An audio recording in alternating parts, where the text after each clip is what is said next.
Hey, cousins. Did you catch Raw? Well, if you didn't catch it, I'm here with good news. I barely caught it myself. That's the good news, okay? I tried. I fell asleep real good. And I woke up during the main event, which was Rhea Ripley versus Iyo Sky. So I had to go back, cousins, and get into what I fit in. And apparently I missed a significant amount of the show. Okay? But listen, we're going to go through it together. All right? We're going to go through it together. So it took place down to the Buffalo, New York at the KeyBank Center, March 3rd, 2025. Springtime's around the corner. It's around the corner, guys. Yes, it is. Well, you know who else was around the corner? CM Punk, because he pulled that damn truck in and like he had a motherfucking problem. He pulled that truck in like he had to get gas before they changed it from 275 to 375. Okay. He came in there and said, let me tell y'all something. I don't give a fuck about none of these censors. Y'all about to get taken off of Netflix because I'm about to go all in on these two bozos who done showed up, fucked up the thing, and fucked up what I got going on. So basically, he started with The Rock, and I loved every minute of it. He said, Rock, with your bitch ass and your beige skin and your leather face, you come showing up to the WWE anytime you please because you the chairman of the board. And you come and fuck up what everybody else got going on because you can't hack it in Hollywood, Mr. Throw stuff at the wall, see what sticks. Here you are slapping your damn arm, talking about you got goosebumps. Motherfucker, you walk around with a fake ass title talking about you the people champion. I'm the people's champion. These people chant for me, CM Punk, CM Punk. These people been chanting for CM Punk even when I left the goddamn WWE 7 years. I got my own lore. That's how big and better I am. You old stinking ass motherfucker come up in here with your bell bottoms looking like an old throwback to fucking Elvis Presley talking about you listen to Doodle Brown. You don't listen to Doodle nothing. You is the Doodle. Then he said, John Cena, come here, let me holler at you, bitch. So you mean to tell me you spent 20 years saluting the troops, going to see sick ass half dead kids, only for you to show up at this motherfucker and want to turn heel and kick the shit out of Cody Rhodes? Is something wrong with you, bitch? I'm sick of both of you two bald ass motherfuckers coming up in here every time it's close to WrestleMania season. I work my ass off to get this, and now here we are. You and your tree trunk ass arms done choke me the fuck out of Miller Ring, and then I got this bitch ass coming and stomping me into oblivion. Seth Rollins. I ain't forget about you, little brother. Becky, you better come get your man, because if I get a hold of him, I'm going to break his motherfucking ass. You got one kid. You think you're going to get two kids? Now that the ground them goddamn scrotums into the ground. You've been all in my ass and in my face since I got back. The people want me. They don't want you. Okay? And you've been hating and instead of congratulating what I got going on. We could be out here making money, but you want to fucking bother me. So now I'm about to work your ass over the moment I see you bitches on site. Seth Rollins came out and said, bitch, it's on site. Them two got to punching on each other. They was punching on each other for a minute too. They was not gonna let up, child. They punched and punched and punched, and we was like, let them punch each other, let them punch each other. It was probably a very good way to start this show. So after all of that, brawling and doing all the things, Alpha Babes is on their way to the ring. Can somebody let the people in the back know that Otis, Tozawa, and Maxine Dupree are the Alpha Babes? It says it on their shirt. Stop calling them the Alpha Academy. Change their background from the Alpha Academy and call them the Alpha Babes and give them some old whack ass music. Like, can we get on the ball with this? Anyway, they coming to the ring because they got stuff to do. And so they gonna stand in the ring because in the meantime we got commercials, we got advertisements, we got all kinds of things. We got a recap from last Monday where Naomi got hit in the head, where Raquel Rodriguez ended up getting pinned with the 1-2-3 real lazy like by Liv Morgan, and losing the titles. Then we head to the fuck house, aka the Judgment Day, and Dirty Dom was checking if Finn is okay because Finn was sitting on the couch while everybody was talking and celebrating their little wins or whatever, or just their whole little spiel. And Finn was feeling some kind of way, and he was like, "Well, you wasn't there when I needed you." And Dominic was like, "Well, first of all, you was holding a steel chair and you didn't even attack Braun. So like, what is you even talking about?" And Liv Morgan was like, "Girl, just calm down. We got tag team titles. Raquel Rodriguez needs to be paying attention to the IC title, girl." Raquel was like, "Yeah, girl." And Finn was like, "You know what? I'm gonna go ahead and holler at Braun later on tonight and fuck y'all." And so he left. I don't even know what we doing with this because they don't even like each other. And for whatever reason, Dom wants to add another person, and I don't know who that would be. But Finn is like, "You not adding no other people, so stop fucking asking me that." So apparently we back to the Alpha Babes now because they've been standing in the ring for all this time. So the Alpha Babes in the ring and they pumping up Otis because he got a match against Gunther. Now remember, Gunther was going against Tozawa, and Tozawa whooped Gunther's ass for a good significant amount of time. So now Gunther's like, "Well, I'm gonna go ahead and give a shot to Otis and whoop his ass." So I think Gunther is trying to annoy Jey Uso, and I'm not really sure if this looks good for him because he's supposed to be so super dominant, but he getting his ass whooped. Anyway, he told Otis that he a loser and a freak just like Jey Uso, and he a clown and he a degenerate and the audience is a bunch of dummies. And he said, "You really believe they cheer because they like you, but what you don't understand is they pity you. Let's be honest. Come on, for one moment," he said. "Have you looked at yourself in the mirror?" So first of all, here we go with the fat jokes. Let's just pause. Cause Gunther, baby, you need to slow the fuck down. If I was Otis, I'd be like, "You need to slow the fuck down because you was fat and funky and you got fired." Me, on the other hand, I'm a power lifter. Don't let these fucking this little shape fool you. I may be shaped like a potato, but I can snap your fucking neck with my thighs alone. Okay, boo? And I didn't get fired and rehired. You did. Vince already liked the way my body shape and the way my booty fat. He didn't care for yours. So how about that? Let's have this match, Gunther, and you need to shut the fuck up. So we go into the first match, Otis versus Gunther. Like I said, Otis whooped Gunther's ass for a significant amount of time, and the only thing that happened that was of worth is after he pinned Otis. Okay, he couldn't leave it alone. He went and tried to choke Otis out to death. And that's when Jey Uso came out. And we was like, "Ooh, we finna yeet. We finna yeet." So we was trying to yeet, but it's hard to yeet if he's not demonstrating how to do it. So Jey Uso had got in there, got kicked or whatever, and he ended up running Gunther away. He picked up the title. And he was like, "Yeah, yeet." And then he stood up. Everybody was yeeting. But we couldn't do it because Jay got to show it. And before he was about to show us how to yeet so we could get back to it, because we haven't been doing it for a minute. A-Town Down Under came in there, and I'm not even gonna hold you. Austin Theory did look kind of good. He did look kind of good in his black jeans, his no nice chisel body. I ain't even gonna hold you. But they went in there and started beating up on Jey Uso, and it was like, oh my God. And Gunther comes in there and go ahead and choke Jay out in a sleeper hole, okay? So there's that. Gunther did win, like I told you. Whoop de whoop de whoop. So Gunther, they go back and he pulling on Jay hair. I don't think Jay liked that too much. Anyway, we get a Rhea Ripley, Iyo Sky vignette. Rhea Ripley wants you to know that she is the most dominant female in the WWE, even though she don't wrestle, and she literally is delicate as fuck in the bone section. Iyo Sky, in my opinion, is one of the best wrestlers in the WWE right now. She rarely has a bad match. And if she does, I usually blame her opponent. Cause like, come on.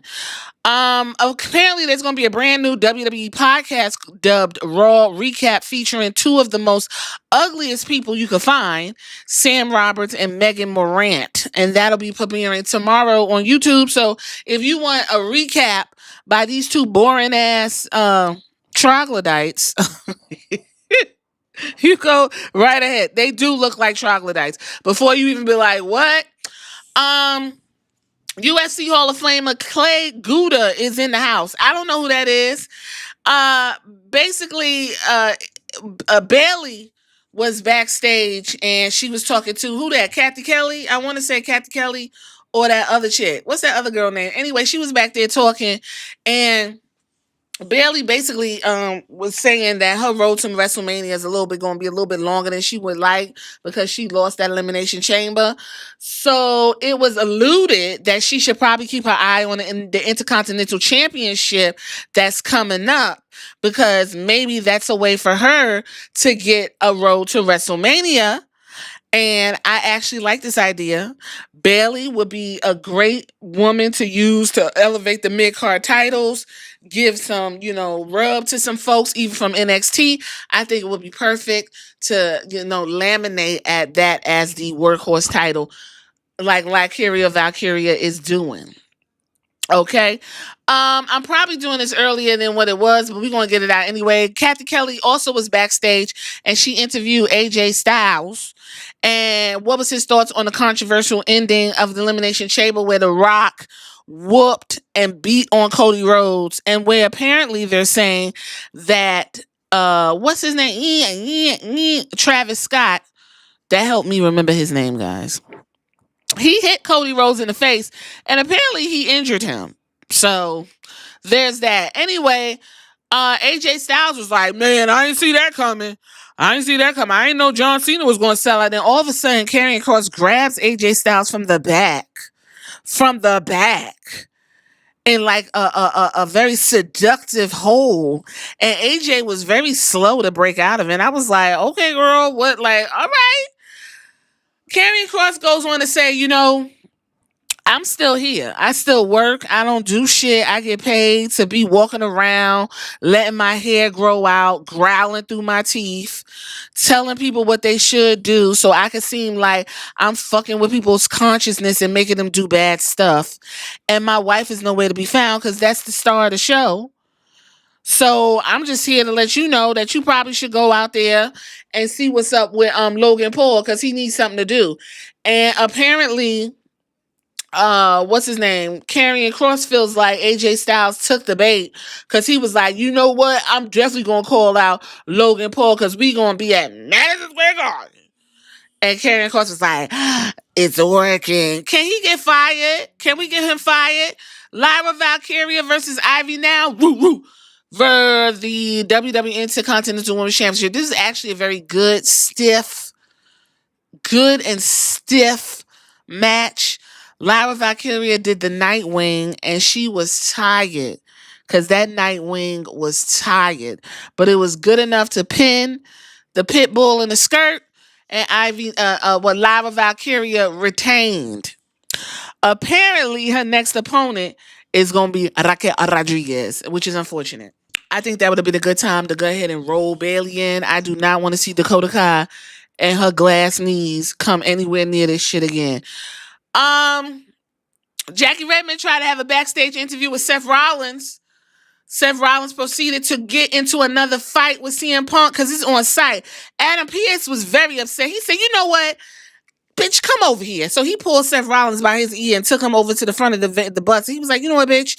I'm trying my best not to fuck you up. You two had your match at the goddamn Elimination Chamber, and now here you are punching on each other. I got a show to run, and you stressing me the fuck out. What is it that you want? Seth Rollins said, I want him. I want him. I want him. He said, you want CM Punk? I want him. I want CM Punk. He said, you want CM Punk? He was like, yes. Give me what I want. Give me what I want. So Adam Pearce was like, you know what? I'm sick of this shit.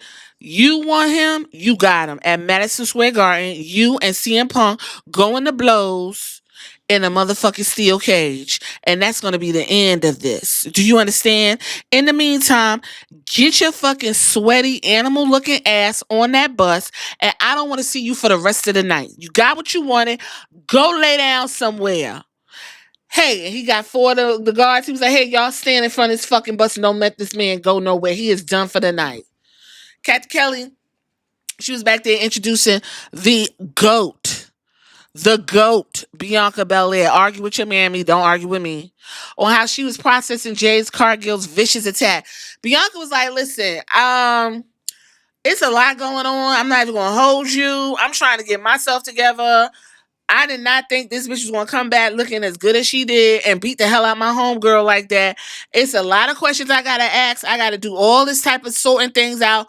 But in the meantime, it's like a double-edged sword because I want to celebrate, but I ain't got nobody to celebrate with because them two bitches is over here scrambling each other's eggs. And here I am trying to figure out which one of these hoes I gotta fight down to the WrestleMania. So right now, I'm going to focus on the fight that's going to take place at the main event between Iyo and Rhea. But please don't think I'm going like not deal with the matter that took place in Elimination Chamber. We still got Raw to do, okay? And just let me go ahead, go down here and remind everybody that you can't spell WrestleMania without EST, okay?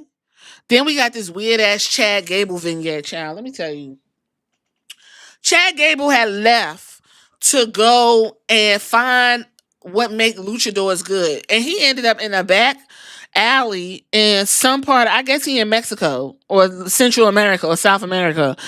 And he is talking to a Mexican. And the way you know that is because the Mexican got on the what's that cloth that Santos wears? He got that on. That's how you know. A poncho. He got a poncho on. And so he had a box. And Chad Gable paid him like $500 for the box. And Chad Gable opened the box and he was like, oh. So I'm speculating that the Mexican gave him back the uniform to Shorty G. Because at this point, Chad Gable's a complete fucking joke. And I don't care about nothing he talking about. Okay? Next up is Look with Kaiser and Penta. Ludwig came out and he basically was like, you know what? I'm demanding all your gratitude. Look at me. I'm hot and slick, sexy and sleek like a gazelle. He said, I took back what was originally mine. I took back the attention that Penta has for the last couple of weeks and the attention that I've been deserving for so long. You go ahead, boo all you want. But if you want to be honest with yourself, you know damn well Ludwig Kaiser is everything he says he is. And he essentially wants Penta's attention. And he was like, you know what John Cena did to Cody Rhodes last Saturday is nothing compared to what I'm going to do to you, Penta. I'm going to rip your ass. Penta decided to storm the ring, did some type of, what is it called, Hurricane Rana, and he super kicked Kaiser and essentially jumped out the ring and landed on him. And he got back out. Ludwig was left laying in his Louis Vuitton belt, and Penta got on the ring. Everybody was like, yay, Penta, Penta, Penta. He was like, cero miedo, cero miedo, cero miedo. Okay? That's what happened. So if you into NXT, I know some of y'all was like, can you review it? See, child, I can't sit through it. I turned it on. I passed. I ain't going to hold you. But I will tell you that the Hardy Boys are going to be on NXT tomorrow or tonight or whenever you listening to this. And the U.S. champion, women's U.S. champion are going to be over there too, mixing it up with the girls. So that's what they got going on. That was an announcement. So WWE is super like hype about these so-called 500 million views on YouTube. But the thing is, are 500 million people watching your product? War Raiders versus American Made for the World Tag Team Championships. Listen, I always like the fat one, which is, what's his name? Ivar. I think he's very entertaining. He had a really successful independent run, but now he's back in a tag team, and no one really cares about these tag team titles, y'all. Like, seriously, it's cute or whatever, and basically, the War Raiders won. As I'm talking about this, I completely forgot who they were up against. Just that easy. Kevin Owens, Sami Zayn, we got a recap. And Kevin Owens is out indefinitely. But you know what? We didn't see Randy Orton. Why didn't Randy Orton come back tonight and tell us why he came back and what he feel and how he feel? Why the fuck wasn't that taken care of? So many missed opportunities, child. Anyway, we got a vignette from LWO, and they were saying they got unfinished business with the New Day, and don't nobody care because I don't know who asked for this. LWO is dead in the water. I'm sorry. And what's the name? Rey Mysterio came and tried to start a chant in Spanish saying New Day sucks with fucking Dragon Lee. Child, ain't nobody interested in none of that. I'm just being honest with you. A-Town Down had an interview too with Jackie Redmond. I don't even remember what they was talking about. So I know Austin Theory yeeted and it upset the kangaroo or whatever his fucking name is. Anyway, Braun Breakker and Finn Balor got together. Braun Breakker said some wild shit about some apples. He said that Dominic Mysterio has a dirty Sanchez. So if you don't know what that is basically when you take the dookie and smear it above your top lip. And so he's saying his mustache look like a dookie. So a dookie smear.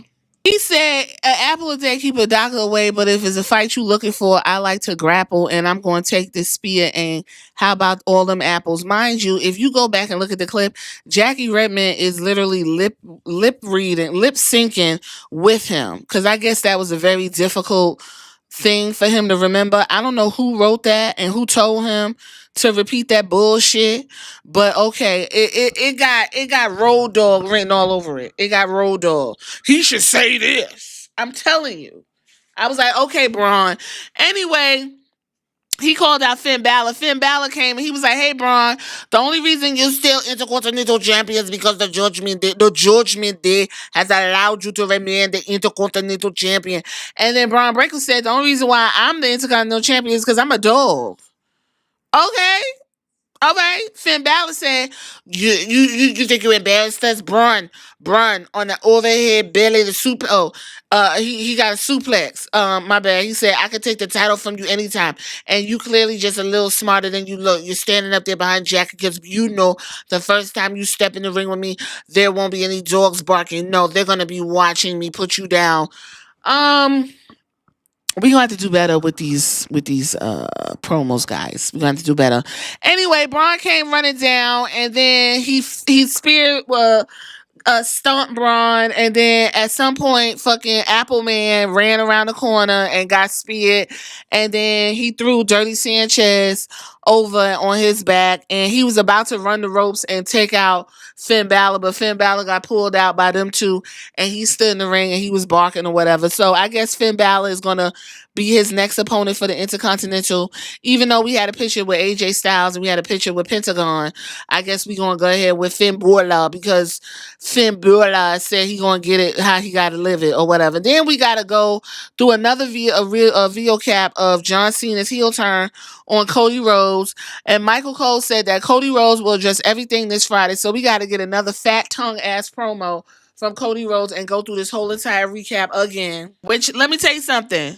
When I watched it, when my brain turned off, it's fantastic. But now it's turned on, and unfortunately, listening to other people talking, child, I'm going to take it for what it is, okay? I'm going to take it for what it is. Seriously. Next week, we're going to have Jey Uso going against Grayson Waller because Grayson Waller mad that Austin Theory was yeeting. And then the New Day is going to fight LWL in a tornado tag match. AJ Styles is going to lick on Logan Paul. And then CM Punk versus Seth Rollins in a steel cage match down to the Madison Square Garden. Does that sound good to you? Well, I hope so. Anyway, Kathy Kelly had a backstage interview with Jey Uso. And Jay basically was like, every week he getting ran down, motherfuckers telling him he ain't shit, he shouldn't have won, he got 4 moves, his ass is fat, but it ain't as fat as it need to be. He said he tired of having people critique him the way they critiquing him, and he tired of it. And he said if Gunther plans to give Jay 10 weeks of hell, then he gonna prepare to walk through the valley of the shadow of death. I took a look at myself and realized there's nothing left. Ching, ching, chunk. I've been standing most alive, living in the gangster's paradise. I'm sorry, that just took me back. Jay said at WrestleMania, Jay is going to crash out. That's where that come from? I know Glorilla be like, but now Jay Uso is like, you adding too much to it. So now we gotta say yeet, or just yeet, or it's gonna be yeet, yeet. Like, what do we have to like? Y'all gotta help me understand what we doing first, okay? Either way, Jay said y'all gonna hop up off him because he doing the best he can with what he got. Then we went ahead into our fourth and the main event: Rhea Ripley versus Iyo Sky. Hey, Rock! Go fuck yourself. Bianca Belair is making her way to the ring just as fabulous as she wants her. Only complaint I have, Bianca, everything is cute, but the feathers was coming out the coat and the boots was kind of a little bit too silver. But I love everything you was trying to give. I love it. She went to go sit on the side and watch the action because she got to figure out which one of them bitches she about to give a KOD to down to the Mania. Then we had Rhea Ripley come out, and then we had Iyo Sky. Let's get this shit going. First of all, I have really no complaints on the match. Io's gonna give you what you need. Rhea Ripley gonna give you what you need as long as she ain't injured and she got some sleep. Okay. One thing everybody's complaining is at one point, first of all, Bianca wasn't doing nothing. She wasn't interfering. She was sitting in the chair looking pretty. They fell out. They spilled out the ring. And she got up. Bianca got up and was like, come on, y'all. Get back in the ring. Like, she was cheering both of them. She was like, come on, get back in the ring. Go ahead. I need to figure this shit out. We want a clean win. Rhea got up and ran in the ring first. And she was waiting in the ring for Iyo. So while Iyo was like writhing on the floor, Bianca was like, come on, girl, get up. Get up and get in the ring. And then Rhea came out and was like, bitch, sit the fuck down. And Bianca was like, why you tripping? So Rhea took Iyo and threw her in the ring. Then Rhea got out the ring and Bianca was like, what? I'm not doing nothing. And Rhea pushed her. And she fell on the floor. And Bianca got back up. And when Rhea turned around, like, yeah, bitch. And Bianca got back up and pushed her back. And Rhea was like, we're not about to do this. You stand out here, you gonna cheer for her, and you ain't cheering for me. Like, what the fuck you got going on? You don't want to fight me? You want to fight Iyo? This is Rhea Ripley's beef. Bianca was cheering for both of y'all because she trying to figure out which one you hold she gonna beat. Anyway, Rhea Ripley was getting Iyo Sky in line for the riptide, and Rhea paused to look at Bianca and say, yeah, bitch, this for you. Why you cheering on for her? This for you. And before she could get it how she wanted to live, fucking Iyo Sky did a whole reverse and did like some type of flip off of what's it called, a Frankensteiner. That took her all the way out. Then she did her little moonsault, landed that bitch for the 1, 2, 3. And let me tell y'all how it sounded. Listen. That's how everybody was like, what? I was like, you know why? Because we so used to predictability and shit. We didn't know a title was going to change hands on a random Monday night. So Iyo Sky, the one that got to go down to the motherfucking Mania and drop that title to Bianca with the KOD she about to receive. But word on the street is it's going to be a triple threat. I personally think I would like either way. I'm not even gonna lie. I don't even give a fuck. But if I had to choose, I would say go ahead, give Iyo her little flowers, even though she gonna lose. Go ahead and let her have her little moment. You know, it'd be cute. And we could call it a day. But that's really it, y'all. That's what happened on Raw. We didn't get no follow-up. Nobody showed up. John Cena ain't show up. The Rock ain't show up. Randy Orton ain't show up. Either they all over there on SmackDown. Maybe we're gonna see them on Friday, or I don't know what the fuck is going on. But there was no follow up to nothing significant. Pat McAfee get on my motherfucking McAfee nerves. Michael Cole gonna have to tighten it up because he's slurring his speech and he forgetting shit and he giggling and sniggling. Michael Cole, don't get cute because if Vince McMahon was in your ear, none of this shit would be going down. You know what the fuck the name of these moves are. I'm the only person that could be forgetting shit and don't know what's going on because I ain't getting paid millions of dollars to do it, okay? I'm gonna leave it right there, y'all. That's all I got. I ain't got no more. I'm gonna catch you on the next one.